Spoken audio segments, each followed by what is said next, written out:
Alors, bonjour, chers leaders. J'espère que vous allez bien. C'est votre cher leader Ibrahim le Riche du Bénin. Alors, je vais bien placer la caméra. Voilà, j'en viens. J'espère que vous allez bien. Alors, c'est votre cher leader Ibrahim le Riche du Bénin. Grâce et gratitude à Dieu pour cette journée qui nous a encore été accordée. Il y a belle lurette, hein, parce que je ne suis pris par des contraintes du boulot, des affaires. Voilà. C'est pas évident du tout de passer par ici. Je remercie tous ceux qui m'ont contacté pour savoir si tout va bien. Tout va super bien. Ibrahim le Riche va super bien. Alors, aujourd'hui, nous allons parler éducation financière. Nous allons parler rapidement d'un thème. Comment savoir si vous vivez au-dessus de vos moyens. D'accord? Comment savoir si vous vivez au-dessus de vos moyens? J'ai essayé d'énumérer 4 quiz, 4 questions, 5 questions du moins, pardon, que nous allons rapidement décortiquer par des phrases et vous allez faire le test sur vous, en votre propre âme et conscience. Si vous vous retrouvez dans ces cas, alors, chers leaders, ça chauffe. Ça chauffe, vous vivez en dessous de vos moyens. D'accord? Alors, sans plus tarder, nous allons rapidement partir pour la première question. As-tu aujourd'hui des dettes? Est-ce que tu dois aujourd'hui, tu as des dettes? Ah oui. Est-ce que tu as des dettes? Si, tu as des dettes partout. À Kofi, à Jacques, tu dois à telle personne, et c'est toi qui dois dans le quartier, partout. Et tu es en train de fuir partout. Quand tu vois le véhicule de telle personne, tu vois la moto de telle personne, tu entends la voix de telle personne, tu fuis pour te cacher. Mon frère, ma soeur, papa, maman, tu vis au-dessus de tes moyens. Je ne dis pas que la dette n'est pas une bonne chose. La dette est une bonne chose quand c'est une bonne dette. J'ai fait un cours, je crois, en tout cas, en année scolaire, puisqu'on est en vacances avec mes apprenants. J'ai fait un cours, il y a 2 mois de cela, sur les bonnes dettes et les mauvaises dettes. D'accord? Je vais détailler un peu décortiquer un peu cette partie quand je parle de bonnes dettes et de mauvaises dettes. Je donne des exemples juste. Quand je parle de mauvaise dette, c'est la dette que tu prends pour acheter des choses qui ne te rapportent rien. C'est la dette que tu prends qui n'était pas opportun, que tu vas prendre pour acheter ce que Kofi a acheté pour faire du match. Tu veux, ça c'est une mauvaise dette. Ah ben oui, tu n'en as pas vraiment besoin. Mais tu l'as pris la dette parce que tu n'as pas l'argent pour acheter ce que Kofi a acheté. Tu vas prendre l'argent pour aller acheter cette chose qui se déprécie, qui ne te rapporte rien. Alors, les bonnes dettes, tous les riches du monde utilisent cette stratégie, ont des dettes. Ils utilisent les dettes pour pouvoir financer leur entreprise, acheter des bonnes choses, acheter des choses, aller construire des maisons pour mettre en location. Et les revenus de cette, comment dirais-je, de cette maison, de cet immobilier, ils prennent pour pouvoir payer un peu les dettes à la banque. Mais toi et moi ici, tu vas prendre une dette qui n'est pas opportun parce que Kofi a acheté une voiture, tu ne sais pas comment Kofi est en train de cotiser cet argent. Si c'est tontine, Kofi a fait, on lui a offert la voiture, il a fait comment pour acheter la voiture, il a fait son programme depuis des années, toi tu ne sais pas. Et tu veux faire comme Kofi du match, tu vu? Tu vas prendre une dette pour aller acheter moto ou voiture et tu commences pas à courir dans tous les vents, tu commences pas à faire des nuits sans sommeil parce que les gens te réclament leurs dettes, les gens te prennent des convocations par-ci par-là. Alors là, c'est ça que je classe dans la mauvaise dette. Alors, chers leaders, rapidement, ce qui va suivre, es-tu prêt pour la sécheresse? La deuxième question que j'ai énumérée pour vous. Es-tu prêt pour la sécheresse? Ah oui. Si tu n'es pas prêt pour la sécheresse, alors tu vis au-dessus de tes moyens. Qu'est-ce que je mets dans sécheresse? Quand je parle de sécheresse, quand je parle de sécheresse, je parle des moments morts. C'est-à-dire quoi? Tout entrepreneur ou toute personne qui a de l'emploi, qui travaille dans une entreprise ou pour quelqu'un, se retrouve du jour au lendemain, forcément un jour, face à au moment de sécheresse. Je prends un exemple, l'exemple de Covid-19. Tout le monde était en sécheresse. Bon, enfin, la majorité des employés, la majorité des entrepreneurs étaient en sécheresse. Pourquoi? Les activités ne marchaient plus, tout le monde était confiné, il n'y avait plus d'activité, tout le monde avait la trouille de sortie de chez lui. Et voilà, c'était le temps de la sécheresse. Alors, t'es-tu préparé au moment où tout allait bien? Au moment où tu es entrepreneur, tes activités vont bien, as-tu déposé une partie pour la sécheresse? Ah ben oui, tu dois être en mesure de déposer une partie pour la sécheresse quand tu es entrepreneur, à telle enseigne que quand on dit aujourd'hui que tout le pays est bloqué, la situation économique, tu pourrais être en train de vivre. En attendant, tu dois maintenir ton train de vie, même si ce n'est pas le même niveau, mais tu dois vivre quand même. Tu ne dois pas chercher, tu ne dois pas survivre. Toi qui es employé, si aujourd'hui la crise économique a fait que vous étiez 20 dans l'entreprise et votre patron décide du jour au lendemain de licencier 4 personnes et tu fais partie de ces 4 personnes, de ces 5 personnes, tu t'es préparé pour la sécheresse? Tu t'es préparé pour vivre au moins 2 mois, 3 mois? Si tu prenais 200 000, est-ce que tu as mis 200 000 fois 3? Si tu es bien organisé comme Ibrahim le riche, tu dois avoir au moins 6 mois. Si tu as 200 000, tu dois avoir 200 000 fois 6 mois. À la rigueur, même pour 1 an, quelque part. Là, à tout moment, quand la sécheresse vient, tu continues de vivre avec ta famille, ton train de vie tranquillement, sans te casser la tête, sans avoir de maux de ventre, maux de tête. En attendant de te préparer, d'avoir des plans stratégiques pour trouver un autre boulot, ou bien pour embrasser d'autres business. Est-ce que tu t'es préparé pour les temps de la sécheresse? Alors là, si tu n'es pas préparé pour la sécheresse, tu vis au-dessus de tes moyens. Il y a problème. Alors, nous allons parler directement à la troisième question qui est, je vous ai énuméré ici. La troisième question, les accidents. Les accidents. Je mets dans quoi dans accident? Les accidents, je mets dans accident les imprévus. Tu as une moto, tu as un véhicule, d'accord, pour aller au boulot. Est-ce que là, tout de suite, c'est quand on te dit que, voilà, tu veux démarrer le matin, ça refuse. On te dit que, bon, tu dois, ton mécanicien te dit que tu as besoin de 200 000, 150 000 francs. 100 000 francs pour régler le problème. Est-ce qu'aujourd'hui, à demain, tu peux se débloquer l'argent pour réparer cette panne? Ou bien tu vas prendre ta moto pendant 1 an, pendant 6 mois, pendant 2 ans, en attendant de courir par gauche à droite, aller faire encore de prêts pour pouvoir réparer ça? Est-ce que tu as prévu les accidents? On t'appelle tout de suite pour dire que ta maman est malade à l'hôpital. Est-ce que tu es capable? On a besoin de 100 000 francs. Est-ce que tu es capable d'aller dans ton compte ou bien d'aller dans ta tirelire et prendre 100 000 francs et aller voler au secours de ta daronne? Est-ce que tu es capable de faire ça? Ah, si tu n'es pas capable de faire ça, commence pas à te poser les bonnes questions. Il y a problème. Tu vis au-dessus de tes moyens. C'est pas normal. Quand les imprévus viennent, on dit ton enfant est malade, tout de suite à l'hôpital. Et voilà, ça ne prévient pas la maladie. À tout moment, même toi-même, à tout moment, ça peut venir. C'est les accidents. Moi, je mets ça dans les accidents. Ce sont les péripéties de la vie. Ça vient. Est-ce que tu es capable d'être réactif, automatique, de réagir à cette situation sans avoir maux de tête, sans stress, sans... Oh. Est-ce que tu es capable de le faire? Mais tu vas commencer par demander de secours partout, par-ci, par-là. Est-ce que tu es capable de subvenir à ce besoin instantané, brusquement, sans te casser la tête? Est-ce que tu es capable de le faire? Si tu n'es pas capable de le faire, alors mon frère, ma soeur, tu vis au-dessus de tes moyens. Je ne vais pas aller dans les détails, il y a plusieurs exemples que je peux donner, mais bon, je m'en arrête là parce que la vidéo doit être très courte, d'accord? Voilà, j'ai fait une pause rapidement pour vous faire parce que beaucoup de personnes m'appelaient pour dire ouais, écoute Ibrahim le riche, qu'est-ce qui se passe, on t'a plus vu, voilà, tu es devenu très rare, tout va bien, voilà, c'est pour vous montrer que je suis toujours là. Voilà, donc la quatrième question qui est capitale pour Ibrahim le riche, j'en parle toujours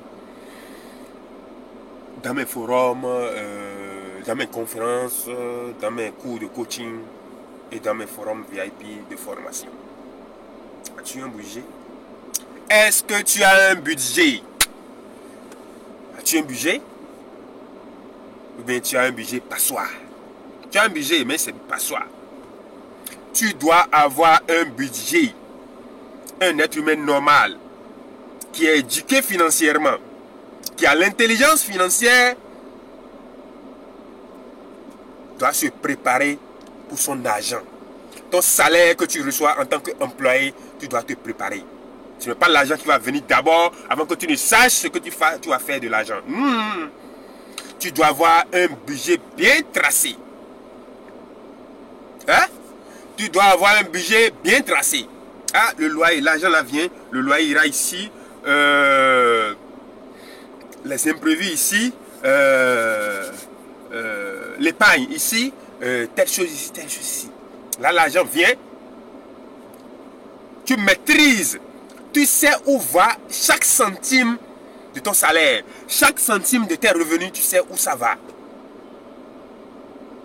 L'argent ne vient pas, l'argent vient, le salaire vient bien. Tu travailles avec, en tant qu'entrepreneur, je ne sais pas moi, en tant qu'entrepreneur, tu gagnes de l'argent et puis voilà, tu sautes en même temps. Le premier endroit où tu vas, tu rentres dans le bruit. Tu vas dans la buvette, tu dépenses 20, 35 000, tu bloques la buvette, et puis voilà, c'est toi le babadier. Et tu dépenses une bonne partie avant de rentrer. Quand tu rentres à la maison, c'est toi le babadier. Tu commences les dépenses, achète ci, achète ça. Tu prends le véhicule, la moto, tu sors, tu vas, tu fais de n'importe quoi. Et déjà la date 10, la date 15, tu te retrouves bredouille, sans un sou. Tu vis au-dessus de tes moyens. Il n'y a rien à faire. Tu vis au-dessus de tes moyens. Cher abonné, il faut qu'on se dise les bêtes, il faut qu'on se dise les vérités. Tout homme conscient qui veut réussir sa vie doit avoir des budgets. D'abord même doit avoir un planning général. À moyen terme, à court terme, à long terme. Et revoir si c'est 6 mois, 3 mois, 8 mois, tu dois vérifier. Est-ce que je suis en train de, l'année 2023 où je suis rentré là, est-ce que je suis en train d'accomplir ce que j'ai programmé en janvier? Ou bien vous n'avez pas de planning aussi? Comment on va crier, heureuse année, bisous par-ci, on saute par là, par-ci, par-là. Et ils n'ont même pas de planning pour cette nouvelle année. Ils n'ont pas fait le bilan en décembre pour savoir, ah, l'année qui est épuisée maintenant, je n'ai pas réalisé ci, j'ai raté ci, ah, j'ai pu faire ci, ah, je me félicite. Alors, l'année qui va venir, comment on peut vivre sans objectif, sans but? C'est une aberration. C'est suicidaire. C'est sacrifier l'avenir de ses enfants. C'est sacrifier l'avenir de ses petits-enfants d'être aussi nuls pour ne pas avoir un planning de sa vie. Décembre, on va encore faire le point. Alors là, tu n'as pas planning comment tu vas avoir budget. Parce que parfois l'argent vient, 20 000 sort par ici, tu ne fais rien, ça la sort, et voilà. Et ces trucs-là, ça arrive souvent aussi aux entrepreneurs, surtout aux entrepreneurs. Ils pensent que l'argent vient, ça va toujours venir comme ça, et ça vient, on n'investit pas, on ne pose pas ça, on ne place pas, on n'a pas de, on n'est pas organisé. Ah, une partie pour les investissements, une partie pour ça, pour les employés, et on est là comme ça. C'est suicidaire, cher leader. Si tu te trouves dans cette question, reprends-toi rapidement. Nous avons encore 4 mois pour finir l'année. Tu peux réorienter les choses. Tu peux réorganiser ta vie, réorganiser tes affaires. Hein? Tu peux réorganiser tes finances en ce laps de temps. Et voilà, magie. Là, l'année prochaine, tu vas en flèche. C'est très capital, cher leader. Alors, la dernière question, qui est la 5e. Je vais m'en arrêter là. Il y en a plusieurs, mais je vais m'en arrêter là. Si vous voulez le reste, venez en cours de coaching. VIP chez Ibrahim le Riche. Voilà. Je vais laisser mon numéro en description. D'accord? Et puis, ceux qui veulent prendre des cours de coaching privé ou rester dans le grand forum où nous déroulons les cours 2 fois par semaine.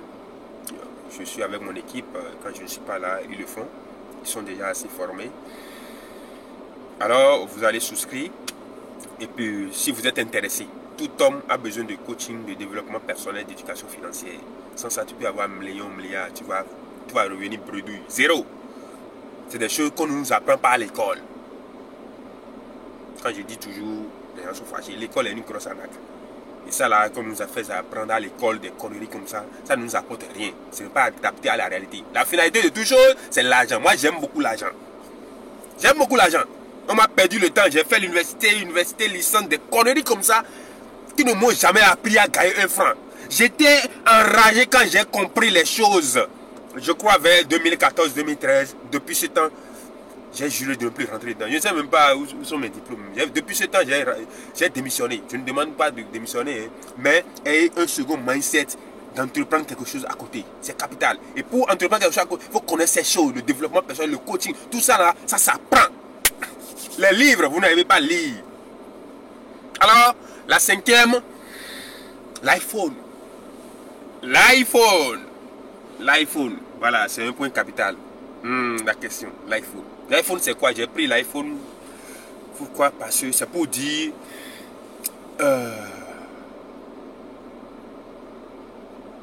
Est-ce que sur un coup de tête, tu te lèves pour aller acheter l'iPhone avec ton argent parce que ta soeur, ta cousine a acheté de l'iPhone? C'est surtout les femmes qui font ces bêtises-là. Rares sont les hommes qui rentrent dans ces affaires de iPhone. On fait photo dans le rétroviseur ou dans le miroir pour monter les trois caméras. C'est n'importe quoi. Moi, mon argent, non. Je ne suis pas dans ça. L'iPhone. Ils ont iPhone en main, mais ils ont 0 francs dans la poche. C'est pas normal. Ils ont iPhone en main et ils sont incapables d'acheter des des forfaits internet dans ces iPhones-là. On achète sur un coup de tête un sac Gucci de marque de 500 000, de 200 000, mais il y a 0 francs dans le sac. C'est sorcier de votre part. Si tu te retrouves dans ce cas, tu vis au-dessus de tes moyens. Tu es dans une chambre, un salon, bien propre, staffé, bien joli. Mais parce que ton cousin, ton frère, ta épouse, je ne sais pas quoi, mais ton ami au boulot est allé prendre un appartement de 2 chambres, salon, 3 chambres, salon, sur un immeuble, et tu payais 50 000 tranquillement, dans ton petit salaire, c'était ton budget, parce que lui, il a fait ça. Toi-même, tu veux le ressembler. Et toi-même tu allais prendre ça sur un coup de tête. Tu vas au marché, tu as 100 000 francs, mais tu as prévu acheter pour 25 000 francs. Il faut être fort mentalement, il faut être intelligent financièrement. Et tu prends les 100 000 francs, tu vas au marché, 25 000 tu as prévu, tu as quitté la maison, mais tu vas là-bas sur un coup de tête à cause des publicités. Viens acheter, c'est nouveau, le marketing agressif. Tu sautes sans prévoir ça, sans cette prévision, tu sautes, tu dépenses 80 000 dans l'argent. Tu avais prévu ça? C'était ton but de départ de quitter la maison. C'est ça que tu as prévu, tu as quitté la maison? Prenez-vous au sérieux. Il faut arrêter ça. Il faut arrêter le match vu. Pour avoir des likes sur les réseaux sociaux, des likes, les j'aime, c'est joli là. Tu sautes seulement. Ce que tu n'as pas prévu, tu prends ton argent, tu vas acheter. Tu vas même prendre des dettes pour acheter ces choses-là. Parce que l'autre a acheté des voitures. Toi, tu vas faire prêt à la banque pour acheter des voitures. C'est normal, c'est sérieux là. Ça tourne là dans la tête. Mais non! C'est ahurissant, c'est écœurant quoi de voir ces choses-là. C'est pas normal. Si tu es dans ce cas-là, et tu veux faire du match-vu, montrer aux gens que tu as évolué, tu as réussi ta vie. Si on vous dit que c'est dans ça la réussite là, le match-vu, c'est dans ça la réussite, vous avez l'heure. Alors que vous n'avez rien dans votre compte en banque. On vous touche 1 million maintenant, vous ne pouvez pas sortir. 500 000, vous ne pouvez pas sortir, mais vous voulez faire le match-vu. Il faut qu'on se dise la vérité ici. Vous le match-vu, à cause du match-vu, on saute seulement, on fait des choses qu'on n'a pas prévues. Je suis très rigoureux, hein. Si je n'ai pas prévu quelque chose, tu peux sauter. Tu peux sauter. Tu peux montrer fesses n'importe comment. Tu peux tourner fesses n'importe, tu n'auras rien. Je n'ai pas prévu ça. Je suis organisé dans ma vie. J'ai un objectif, j'ai un but bien précis. Et je ne suis pas perturbé intérieurement ni extérieurement. On ne me perturbe pas. Rien ne perturbe ma quiétude dans mes finances, dans ma gestion, dans la gestion de ma vie. Parce que j'ai le volant de ma vie. Je suis au volant, c'est moi le volant. C'est moi qui ai le volant. Donc si je fais erreur, c'est moi qui subis les conséquences. Mais à quoi bon vous faire plaisir aujourd'hui et après je subis les conséquences? Au lieu de préparer la retraite, préparer les bonnes choses, serrer l'argent, réaliser, réussir l'avenir des enfants, investir dans l'avenir, on fait le matu vu. Mais Après, on doit affamer. On fait du matu-vu. Si à qui tu as fait du matu-vu sur les réseaux sociaux, même ils s'en foutent de toi. J'aime. Et c'est les mêmes qui vont se retourner contre toi quand tu fais la moindre erreur pour te lapider. Et tu vas rentrer dans la dépression. Tu as déjà pris un train de vie pour montrer les sacs Gucci. C'est-à-dire vous créez des ennuis pour rien.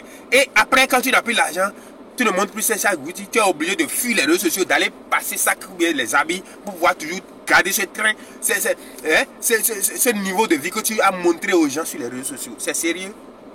Tu vis au-dessus de tes moyens.